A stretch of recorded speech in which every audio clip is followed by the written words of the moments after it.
Hello everyone, welcome to the first lecture of chapter 11, which is of heat. In this lecture, we will discuss the fundamentals. इस chapter में हम heat के बारे में सबसे पहले पढ़ेंगे, फिर टेम्परेचर के बारे में पढ़ेंगे और फिर थर्मल एक्सपेंशन के बारे में पढ़ा जाएगा। इसके बाद हम गैस लॉज पढ़ेंगे और फिर स्पेसिफिक हीट। ये लेक्चर ना सिर्फ सेकेंड ईयर वाले अटेंड कर सकते हैं बल्कि क्लास 10th के भी स्टूडेंट्स अटेंड कर सकते हैं। So what is heat? Heat is a form of energy.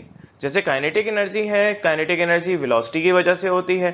Potential energy है, पोटेंशियल एनर्जी पोजीशन चेंज करने की वजह से होती है।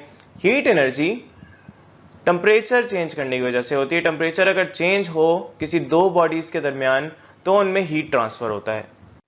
जैसे कि आपने गर्म चाय का कप रख दिया है और थोड़ी देर बाद आप उसको पीने के लिए उठाते हैं तो वो ठंडा हो जाएगा, यानी सारी की सारी जो हीट है वो गर्म चाय में से निकल के एनवायरनमेंट में चली गई। या आप ठंडा जूस लेके आए हैं पीने के लिए, लेकिन थोड़ी देर बाद आप उसको पी रहे हैं, आपको अच्छा नहीं लग रहा, इतना ठंडा नहीं है। क्या वजह है? जो हीट एनवायरनमेंट में थी वो अब शामिल हो गई है ठंडे कैन में, ठंडे बॉटल में। तो हीट ट्रांसफर होती है गर्म चीज से ठंडी चीज में, इसीलिए इसको एनर्जी इन ट्रांजिट कहा जाता है। हीट को स्टोर भी करवाया जा सकता है, लेकिन उसको हम हीट नहीं कहते, उसको थर्मल एनर्जी कहते हैं। तो हीट की एसआई यूनिट, क्योंकि एनर्जी है, जूल्स होती है। और हीट ट्रांसफर करने के तीन मोड्स आपने पढ़े हैं। कंडक्शन जो सॉलिड सॉलिड इंटरफेरेंस में होती है, कन्वेक्शन जो लिक्विड के बहाव के साथ जाती है, और रेडिएशन जिसके लिए कोई मटेरियल मीडियम रिक्वायर्ड नहीं होता। तो इस सब को हासिल करने के लिए हमें हॉट टेम्परेचर बॉडी और कोल्ड टेम्परेचर बॉडी चाहिए। टेम्परेचर क्या है?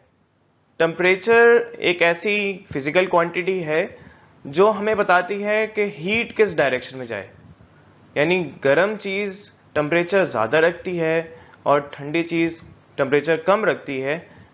अगर टेम्परेचर की सही डेफिनेशन देखी जाए तो ये डिफाइन करना बहुत मुश्किल काम है। हम यहाँ पर इसकी यूनिट एसआई सिस्टम में केल्विन पढ़ते हैं, और इसकी अगर बहुत ही बेसिक डेफिनेशन देखें तो ये measure of degree of hotness and coldness है। हम थर्मोमीटर इस्तेमाल करते हैं टेम्परेचर मेजर करने के लिए। ये टेम्परेचर मेजर किया जाता है कंपैरेटिव स्केल पर। डिग्री सेंटीग्रेड और डिग्री फ़ारेनहाइट, ये हमने दो स्केल्स देखे हैं। हमारे पास डिग्री फ़ारेनहाइट ज़्यादातर इस्तेमाल किया जाता है डॉक्टर्स के पास 104 बुखार निकालने के लिए। डिग्री सेंटीग्रेड हम इस्तेमाल करते हैं लैब्स में। लेकिन इक्वेशन सॉल्व करने के लिए हम यहाँ पर जो टेम्परेचर स्केल इस्तेमाल करते हैं वो केल्विन है। तो स्केल्स हमारे पास तीन हैं, एक सेल्सियस जिसको सेंटीग्रेड भी कहा जाता है, एक फ़ारेनहाइट और केल्विन।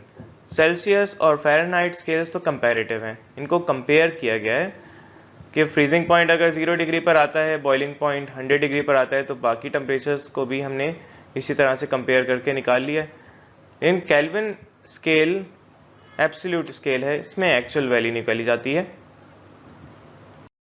टेम्परेचर स्केल जो थर्मोमीटर में बनाया जाता है वो या तो डिग्री सेंटीग्रेड या डिग्री फ़ारेनहाइट हो, ये बनाया गया है थर्मल एक्सपेंशन के कॉन्सेप्ट से।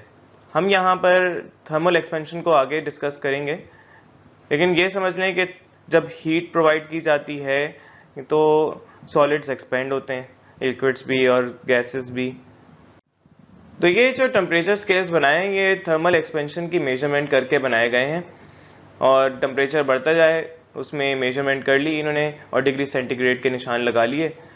तो डिग्री सेंटीग्रेड के आप वैल्यू निकाल सकते हैं। अगर आप डिग्री सेंटीग्रेड की वैल्यू में 273 ऐड कर दें तो वो केल्विन में भी कन्वर्ट हो जाएगा। लेकिन डिग्री सेंटीग्रेड और डिग्री फ़ारेनहाइट को आपस में कन्वर्ट करने के लिए हम एक मैथमेटिकल टेक्निक इस्तेमाल करते हैं, और उस मैथमेटिकल टेक्निक को कहा जाता है इंटरपोलेशन टेक्निक। यहाँ अगर हम रिप्रेजेंट करें TC को टेम्परेचर इन डिग्री सेंटीग्रेड और TF को टेम्परेचर इन डिग्री फ़ारेनहाइट, तो हम यहाँ पर मिनिमम और मैक्सिमम वैल्यू यानी फ्रीजिंग पॉइंट जो कि मिनिमम है और मैक्सिमम वैल्यू बॉइलिंग पॉइंट की, उसको इस्तेमाल करते हुए एक ऐसा फॉर्मूला निकाल सकते हैं जो डिग्री सेंटीग्रेड और डिग्री फ़ारेनहाइट में कन्वर्ट कर देता है वैल्यूज़ को। अब देखें यहाँ पर अगर हमारे पास TC और TF एक ही लेवल पर हैं और ये हमारे पास दो अलग वैल्यूज़ बता रहे हैं, ये वैल्यूज़ निकालने के लिए हम यहाँ पर इंटरपोलेशन इस्तेमाल करेंगे। तो TC को माइनस करेंगे उसकी सबसे छोटी वैल्यू यानी फ्रीजिंग पॉइंट 0 से, और TF को माइनस करेंगे उसकी सबसे छोटी वैल्यू फ्रीजिंग पॉइंट की 32, वैसे इससे भी छोटी वैल्यूज़ हैं। और यहाँ पर हम फिर डिनोमिनेटर में जो TC का है वहाँ मैक्सिमम माइनस मिनिमम कर देंगे 100 माइनस 0, और TF पर 212 माइनस 32। तो ये हमारे पास एक ऐसा फॉर्मूला आ जाएगा जिसको कन्वर्जन के लिए इस्तेमाल कर सकते हैं। तो माइनस 0 तो कुछ भी नहीं होता, वही वैल्यू रहती है। तो अब डिनोमिनेटर कैंसिल आउट करेंगे, 0 0 कैंसिल हो जाएगा, और 2 9 18, 2 5 10, हमारे पास यहाँ पर डिनोमिनेटर आ जाएगा 5 on the left hand side and 9 on the right hand side.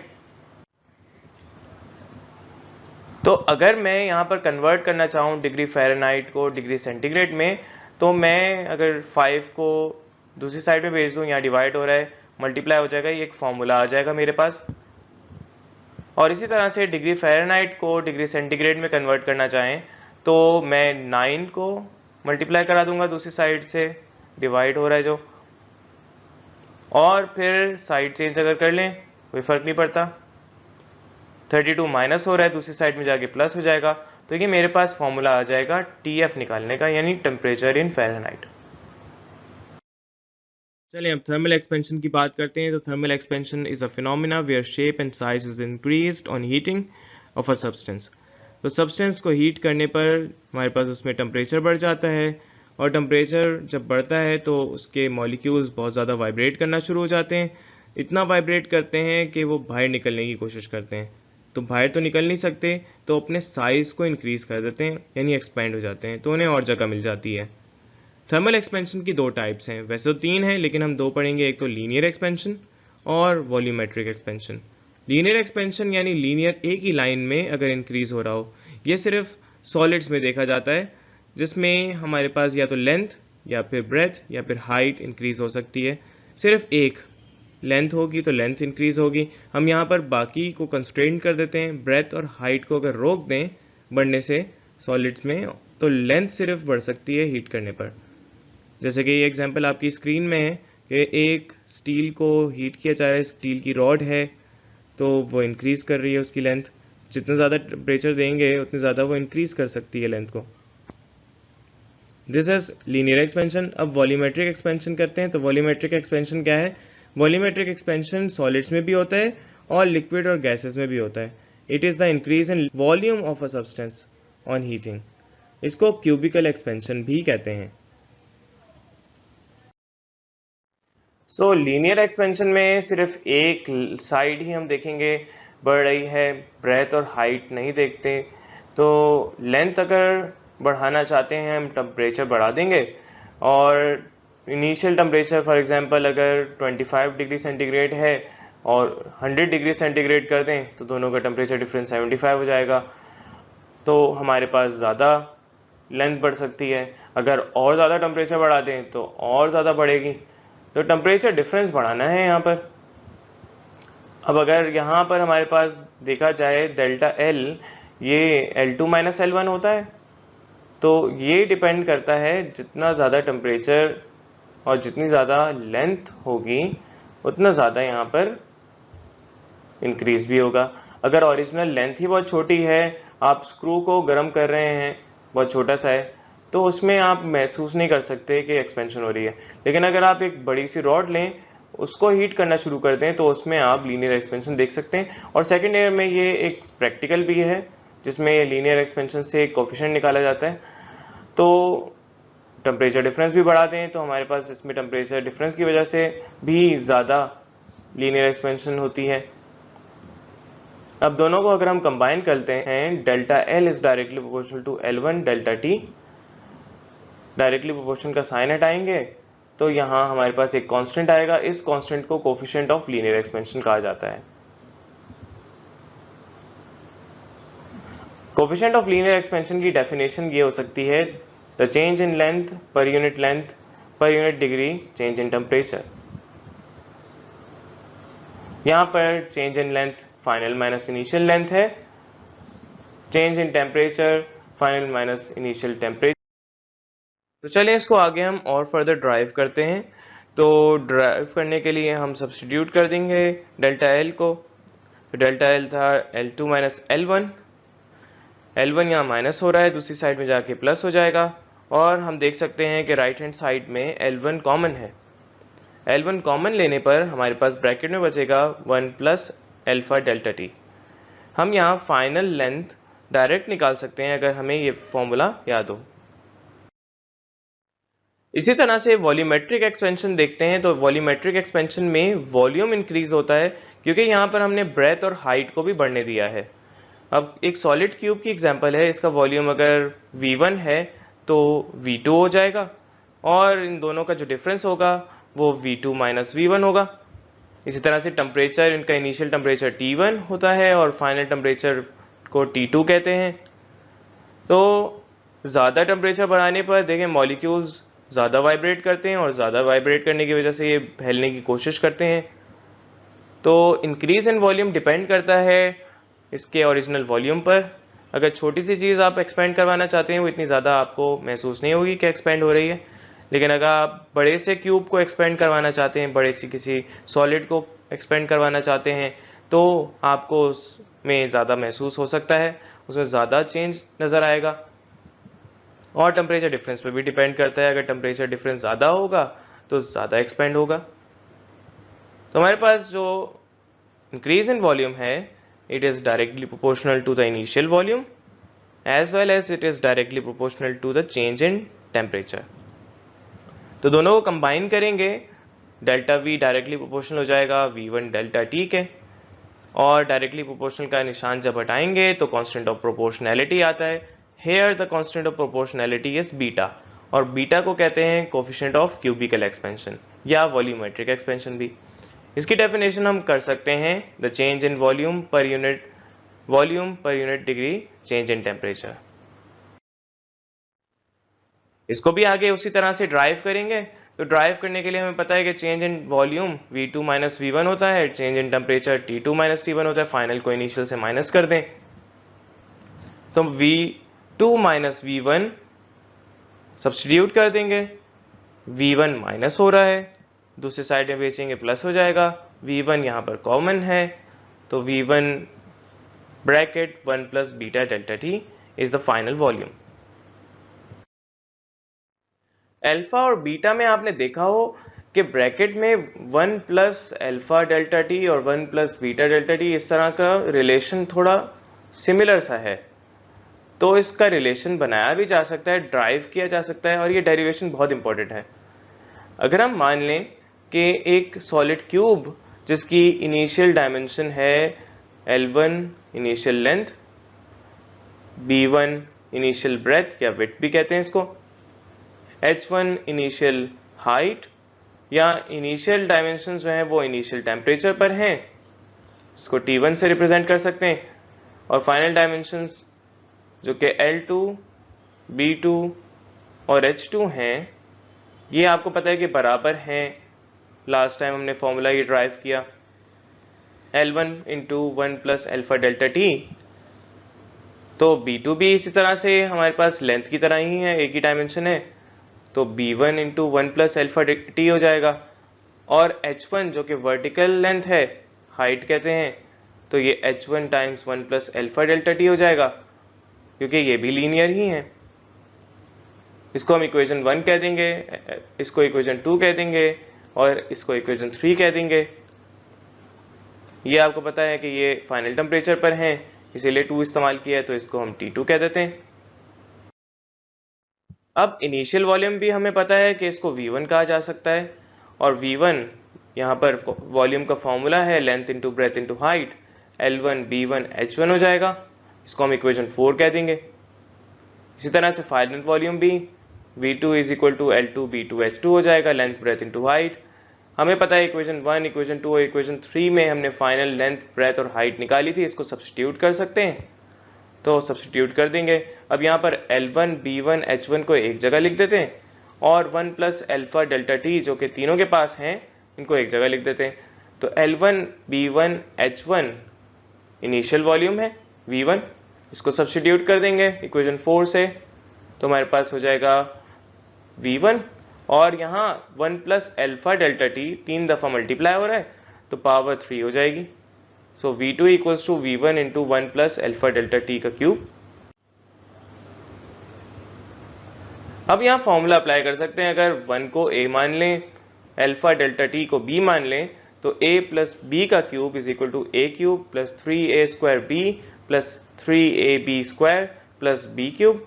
यहाँ पर हम इसको डायरेक्ट कर रहे हैं तो 1 का क्यूब 1 होता है, 3A स्क्वायर A1 है तो 1 का स्क्वायर 1 होता है, B यहाँ पर हमने माना था अल्फा डेल्टा टी, इसको हम मल्टीप्लाई करते हैं 3 अल्फा डेल्टा टी हो जाएगा और फिर 3AB स्क्वायर की जगह हम यहाँ पर पुट कर देंगे तो 3 इंटू 1 3 होता है, अल्फा डेल्टा टी स्क्वायर इसका लेते हैं तो alpha square delta T square हो जाएगा, अल्फा डेल्टा टी का क्यूब लेंगे तो alpha cube delta T cube हो जाएगा। अब यहाँ पर हमें पता है कि alpha is the coefficient of linear expansion और ये वैल्यू बहुत ही छोटी होती है, इसकी वैल्यू कोई डेसिमल प्लेसेस में 5 पर आती है। अगर स्टील की देखें तो ये 1 इंटू 10 पावर -5 केल्विन इनवर्स इसकी वैल्यू है, इसको हम अगर खोलते हैं तो 0.00001 होगी। अगर इसका स्क्वायर आप करके देखें तो बहुत ज़्यादा आगे वैल्यू चली जाएगी जीरोज़ में, और अगर क्यूब करेंगे तो और ज़्यादा चली जाएगी जीरोज़ में आगे, तो इसलिए हम इसको निगलेक्ट कर देते हैं। तो हायर जितनी भी टर्म्स हैं उनको हम निगलेक्ट कर देंगे और सिर्फ 3 अल्फा टी तक हम इसको रखेंगे। So V2 equals to V1 times 1 plus 3 alpha delta T. चलें इसको अब हम मल्टीप्लाई कर देते हैं, तो V1 मल्टीप्लाई हो जाएगा V1 plus 3 alpha V1 delta T हो जाएगा, और यहाँ हमें पता है कि V1 प्लस हो रहा है, दूसरी साइड में लेके जाएंगे माइनस कर दें, सो V2 माइनस V1 आपको पता है डेल्टा V होता है, और V1 डेल्टा टी को डिवाइड कर दें, यहाँ मल्टीप्लाई हो रहा है तो यहाँ पर एक रिलेशन आ जाएगा। हमें पता है कि change in volume per unit degree change in temperature is volumetric expansion coefficient यानी बीटा, तो इसको भी सब्स्टिट्यूट कर देंगे, so we will get beta equals to 3 alpha. Solids के बारे में तो अब हम जान चुके हैं कि उनमें चेंजेस कैसे आती हैं। हमने थर्मल एक्सपेंशन में पढ़ा कि उनका वॉल्यूम इंक्रीज हो जाता है हीट करने की वजह से, लेकिन लिक्विड और गैसेस के बारे में हम नहीं जान सके। लिक्विड्स के बारे में तो हम अभी नहीं पढ़ेंगे, गैसेस की तरफ जाते हैं डायरेक्ट। तो गैसेस के लिए हम गैस लॉस पढ़ते हैं, जिसमें चेंज देखा जाता है गैस की प्रॉपर्टीज़ का।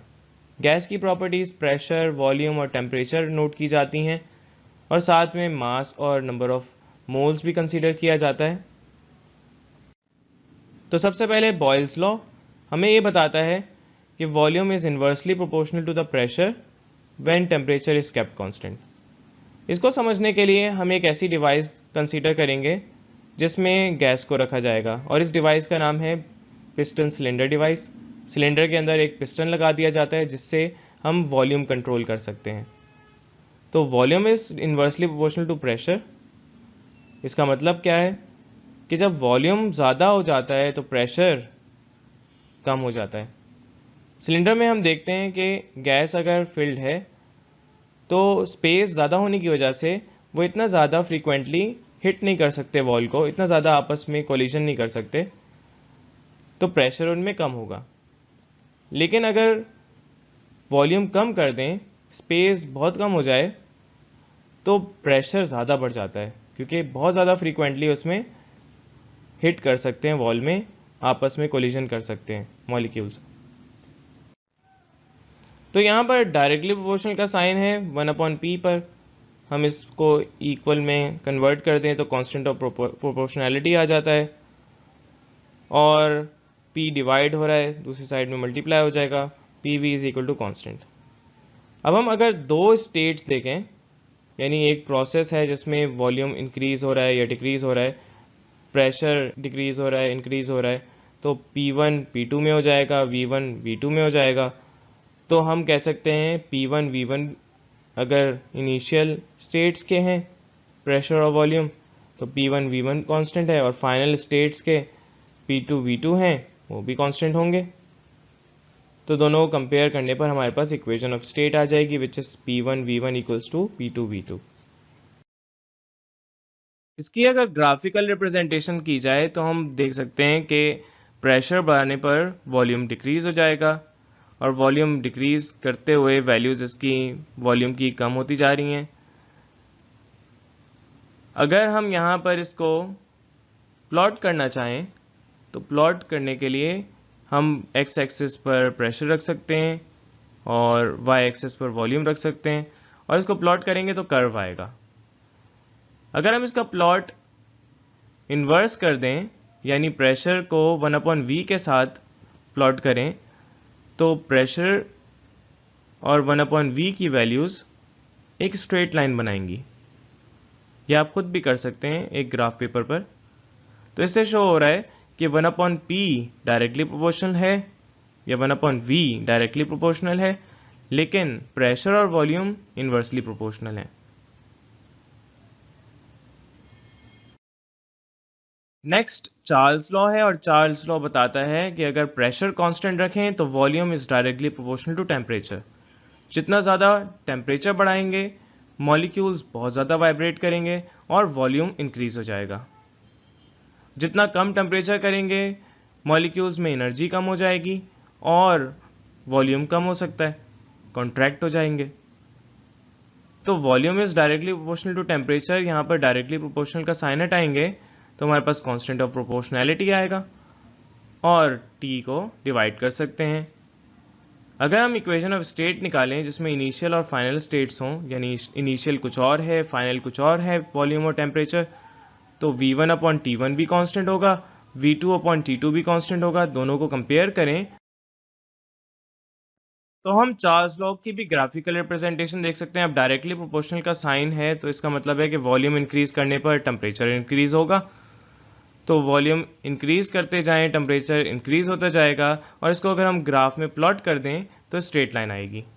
अब इसकी वैल्यूज अगर हम प्लॉट करते जाएं तो स्ट्रेट लाइन बन रही है। लेकिन चार्ल्स लॉ और बॉयल्स लॉ ये लॉज आइडियल गैस पर अप्लाई होते हैं, इनकी लिमिटेशन है। आइडियल का मतलब मिसाली।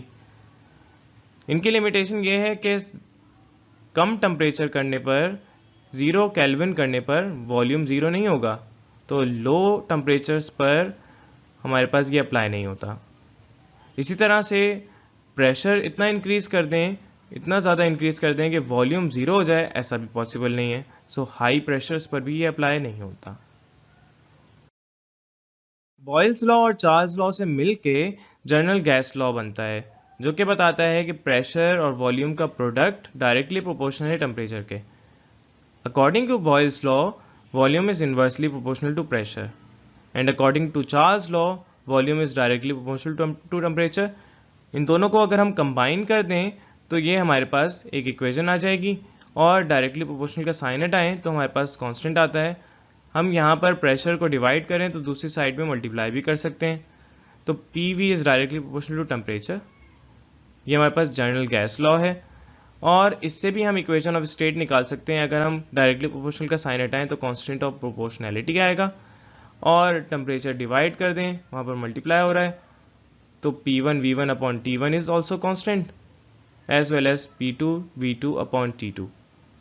इनको कंपेयर कर लें तो हमारे पास ये इक्वेशन आ जाएगी।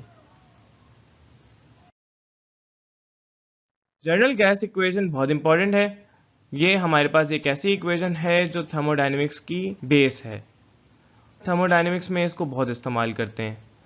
General gas equation general gas law से बनाई गई है, और जनरल गैस लॉ बताता है कि product of pressure and volume is directly proportional to temperature. दोनों को लॉ से कंबाइन करके बनाया गया है। तो PV इज इक्वल टू, अगर यहाँ कांस्टेंट हम रखते हैं तो constant of proportionality is a gas constant, और ये हर गैस के लिए मुख्तलिफ होता है। ये डिपेंड करता है कि गैस का मॉलिक्यूलर मास क्या है। क्योंकि ये नंबर ऑफ मोल्स बढ़ाने पर बढ़ सकता है। हम यहाँ पर एक ऐसा कांस्टेंट लाएंगे जो कि हर गैस के लिए कांस्टेंट हो, जिसको हम यूनिवर्सल गैस कांस्टेंट कहते हैं, रिप्रेजेंटेड बाय आर, और इसकी वैल्यू 8.314 जूल्स पर मोल केल्विन होती है। यह हर गैस के लिए कांस्टेंट है, जबकि जो आर एम है, जो कांस्टेंट ऑफ प्रोपोर्शनैलिटी है, गैस कांस्टेंट, वो हर गैस के लिए मुख्तलिफ हो सकता है। हम अगर यहाँ पर इसको सब्सटीट्यूट कर दें तो PV is equal to nRT, ये जनरल गैस इक्वेशन आ गई, जो कि हम हर गैस के लिए इस्तेमाल कर सकते हैं, लेकिन याद रहे कि ये आइडियल कंडीशंस पर अप्लाई होती है। चलिए अब हम स्पेसिफिक हीट का टॉपिक करेंगे, और स्पेसिफिक हीट के टॉपिक को करने से पहले हमें हीट स्टोरेज के बारे में पढ़ना होगा। हीट स्टोर्ड भी हो सकती है, लेकिन उसको हम प्योरली हीट नहीं कहते। हीट तो सिर्फ ट्रांसफ़र की जाती है। जो हीट स्टोर्ड होती है वो हीट ट्रांसफ़र के बाद होती है, और उसको अमूमन थर्मल एनर्जी कहा जाता है। हीट स्टोरेज भी कहा जा सकता है, हीट स्टोर्ड भी कहा जा सकता है, और इसके दो टाइप्स हैं। ये या तो टेम्परेचर को इंक्रीज करती है, या फिर सब्सटेंस के फेस को चेंज भी कर सकती है, यानी सॉलिड को लिक्विड में, लिक्विड को गैस में, या वाइस वर्सा इस तरह से तब्दील कर सकती है। और इसकी टाइप्स दो हैं, एक तो सेंसिबल हीट, जो महसूस की जाती है हीट, टेम्परेचर बढ़ रहा है उसमें, उसको हम सेंसिबल हीट का नाम देते हैं। और लेटेंट हीट, उस हीट के स्टोर होने को कहते हैं जिसकी वजह से फेस चेंज हो जाता है, जैसे कि latent heat of fusion, latent heat of vaporisation. वैसे फ्यूजन का मतलब ये है कि जब सॉलिड लिक्विड में, और वेपराइजेशन का मतलब है कि लिक्विड वेपर यानी गैस में कन्वर्ट हो जाए। सेंसिबल हीट दरअसल हीट है जो टेम्परेचर राइज करती है, और it is directly proportional to the change in temperature. जितना ज़्यादा हीट ट्रांसफ़र होगी उतना ज़्यादा उसमें टेम्परेचर राइज आएगा। तो हीट ट्रांसफ़र होने के बाद ही हीट स्टोर की जा सकती है, जिसको थर्मल एनर्जी का नाम देते हैं। और इसकी बहुत सारी फॉर्म्स हैं, जिसमें इंटरनल एनर्जी है, जिसमें इंथाल्पी है, और भी बहुत मुख्तलिफ फॉर्म है इसमें। तो हम ये टॉपिक तो अभी डिस्कस नहीं करेंगे, अभी हम हीट कैपेसिटी पढ़ते हैं। तो हीट कैपेसिटी का ताल्लुक सेंसिबल हीट से है, जिसमें हीट प्रोवाइड करने पर टेम्परेचर राइज होता है। तो इसको डिफाइन करने के लिए सेंसिबल हीट को हमें पता है कि delta Q is directly proportional to delta T. जितना ज़्यादा हीट प्रोवाइड की जाएगी उतना ज़्यादा टेम्परेचर डिफरेंस बढ़ेगा, और अगर इक्वल का निशान लगाएं तो constant of proportionality capital C heat capacity आएगा। ये अब डिफाइन किया जा सकता है that the amount of heat पर unit degree rise in temperature is heat capacity. हमें यहाँ पर और ये भी पता है कि अगर ज़्यादा मास होगा तो उसके लिए ज़्यादा हीट चाहिए। अगर आपको टेम्परेचर बढ़ाना है, ज़्यादा मास होने पर देर लगती है टेम्परेचर बढ़ाने के लिए। अगर 5 किलो पानी आप गर्म कर रहे हैं तो उसमें ज़्यादा टेम्परेचर नहीं इंक्रीज़ होगा बनिस्बत 1 किलो पानी। तो 1 किलो पानी की हीट कैपेसिटी जो है वो कम होगी, और 5 किलो पानी की हीट कैपेसिटी ज़्यादा होगी। इसका मतलब कि ये मास पे भी डिपेंड करता है। तो ज़्यादा अगर आपका मास हो जाए तो उसके लिए ज़्यादा हीट चाहिए, उसमें ज़्यादा स्टोर हो सकती है हीट। तो delta Q is also directly proportional to mass. दोनों को कंबाइन करेंगे, delta Q is directly proportional to delta T, और delta Q is directly proportional to M. तो delta Q is directly proportional to M delta T आएगा। Equal का निशान लगाएंगे तो हमारे पास कांस्टेंट ऑफ प्रोपोर्शनैलिटी अब एक स्पेसिफिक क्वांटिटी है जो कि मास पे डिपेंड नहीं करती, and it is specific heat capacity. तो स्पेसिफिक हीट कैपेसिटी की डेफिनेशन क्या होगी? It is the amount of heat required to raise the temperature per unit mass per unit degree rise in temperature, यानी delta Q upon M delta T. हम इसका relation भी निकाल सकते हैं हीट कैपेसिटी के साथ, और अगर हम हीट कैपेसिटी को डिवाइड कर दें स्पेसिफिक हीट से तो डेल्टा क्यू कैंसिल हो जाएगा, डेल्टा टी कैंसिल हो जाएगा। मास डिनोमिनेटर का डिनोमिनेटर है, ऊपर आकर न्यूमरेटर में आ जाएगा तो मल्टीप्लाई हो जाएगा। तो स्पेसिफिक हीट कैपेसिटी का रिलेशन आ जाएगा हीट कैपेसिटी के साथ। हम यहाँ पर इसको इंटरचेंज करेंगे तो specific heat capacity is equal to heat capacity divided by its mass. Molar specific heat इसी तरह से हम कर सकते हैं अगर 1 किलोग्राम की जगह 1 मोल की बात की जाए, क्योंकि ज़्यादातर केमिस्ट्री में हम मोल्स में बात करते हैं। तो ये एक अमाउंट ऑफ हीट है per unit number of mole पर unit degree rise in temperature. सिर्फ मास की जगह अब नंबर ऑफ मोल की बात कर रहे हैं। तो इसका भी रिलेशन हम निकाल सकते हैं। तो रिलेशन निकालने के लिए हम डिवाइड करेंगे दोनों को। सी डैश हम कह रहे हैं मोलर स्पेसिफिक हीट को, जो कि delta Q upon n delta T है। यहाँ पर डेल्टा क्यू और डेल्टा टी कैंसिल आउट हो जाएंगे और न्यूमरेटर में बचेगा 1 अपॉन एन, डिनोमिनेटर में 1 अपॉन एम। तो ऊपर चले जाएगा m, नीचे आ जाएगा n, और हम number of moles is equal to mass upon molecular mass यहाँ पर सब्स्टिट्यूट कर दिया तो m upon m cancel out हो जाएगा और डिनोमिनेटर का डिनोमिनेटर मॉलिक्यूलर मास है, ये ऊपर आ जाएगा। तो दोनों का रेशो मॉलिक्यूलर मास के बराबर है। So thank you for listening. I hope कि आपको समझ आ गया हो। अगर आपको नहीं समझ आया तो दोबारा से इसको रिपीट करके देखें। अपना बहुत ख्याल रखें। अल्लाह हाफिज़।